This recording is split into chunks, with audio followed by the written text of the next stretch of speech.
Hello, my name is Duncan Alderdice, and the reason I'm making these videos is to document the journey I take as I become who I am. Today was a fantastic fucking day. Great start to the month/week, but great start to the week, great day overall. 34 dials on the day, really low. 2 booked demos, both through LinkedIn. One technically was the continuation of a demo that kind of was agreed to be booked Friday evening of last week. That just, I actually got the confirmed the email and everything today, but so we'll count it for today. But that's those 2 demos booked. LinkedIn prospecting still, I sent out 200 connection requests today because LinkedIn prospecting consistently is a useful way. Cold calling is good too, but I think it does depend on the list, and it always isn't. Not always calling.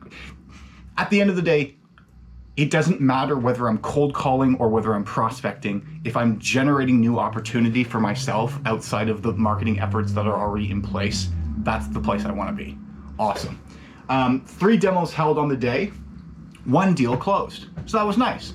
Now, the deal closed that was at 2 o'clock was a follow-up from one last Thursday. Technically, it's a deferral. The specifics of it more are, because the guy's doing something for the next 2 weeks, doesn't really need the households to start coming in until like 2 weeks from now, but still was interested in moving forward with the program. So then essentially what it was is like, they signed up for the program today, but they won't be charged until the date that they provided. But still, it's a step in the right direction. It's something. We're happy with that. Doesn't count yet, but I'm counting it because I'm just going to count it. If it's wrong, I'll learn that lesson later on. The second demo I had, that was one that I booked myself through LinkedIn and sourced through LinkedIn. So it's just another one where I go like, if I didn't work for the company would not have received that revenue this month from that person. Maybe at some point they would, but because there's no action I can say are outside of me doing it, it makes me feel good. The other thing is, then there was another one that wasn't booked by me, but they booked in yesterday at 3 o'clock. It didn't go very well. The call lasted like 6 minutes. They asked about price right from the beginning, but they're new to being a financial advisor, so there's potential with it. I just sent them an email with more information. We'll follow up with them once just to see if I can reschedule, but not going to hold my breath on it just because it's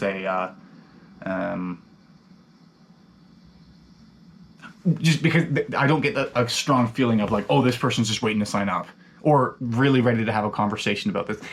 Whatever, things will happen. Like, I'm just calibrating my emotions to assume it's not going to go anywhere. But then one I got at 4 o'clock, which actually was a redistribution from another account executive. It was just like a gift because the person, like, the call went very effectively. Like, it was a streamlined call. There's a follow-up scheduled for Friday. He's looking at signing on to one of the programs. Like, essentially said, I'm sold. Like, I just want to talk to like people that he works with to get them on board, because it's like a smaller family business thing. But it was a gift because they had actually considered using us a couple years ago, but then switched companies, so then it wasn't right time, but so was familiar with it, and also had a good attitude and sounded competent. So it's like again, this program is valuable. It's gasoline for the fire of a successful person, so like, it will make that fire bigger, but it won't, if there's no spark there to begin with, it's not going to all of a sudden spontaneously combust. Actually, that analogy works and checks out. So that's good. I did my 40 push-ups. Like, I slept well. Didn't edit any videos today, but didn't need to because like, everything's pre-published for the 26th. Oh, that was the other good thing. It's today was, well, technically yesterday was the end of the 4-week slots of me monitoring how my spending is going. And so specifically on groceries, I was like on budget, so that's nice. But more importantly, the alcohol and cigarettes component, this is the lowest I've been at. Like, it was like at $243 for the past 4 weeks, where back in September, moving into October, was up at $800 and then $847.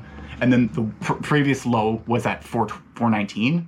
So like, it's taken me 6 months to actually get to this point, but now I'm actually happy. Because it's like, okay, no, the thing that I was trying to fucking decrease my spending on I was successful at doing so. Like, fuck yeah, now I have that skill. That's good. Let's stick with this, because that opens up like $600 pretty much. So that's nice. What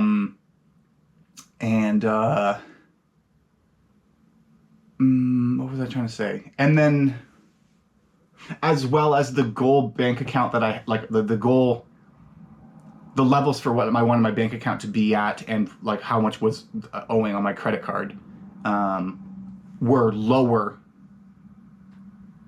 than the goal. I have more money and less debt than the goal I had for myself on both of those metrics, which again is a good thing. So happy about that. Everything's moving in the right direction. And oh, that was the thing with, I checked everything, because for these past 4 weeks, I have not drank on a Friday night. It has led to this outcome. And I think the reason why is because if I drink on Friday, I will always drink on Saturday, because I'll wake up hungover and I won't really do anything. And then I'll be like, well, I can, and then to do. Whereas I think there were some weekends where I didn't on Saturday. But again, there's one day that's eliminated. So there's $120 if you just assume like it's $30 a day. But so great, like everything, we're working in the right direction. It was a good day. Closed the deal, booked some demos, exercised, figured out that my spending is going in the right direction. We're happy. We're laughing, and it's good. Is there anything else? I don't think so. Yeah. Talk to you later.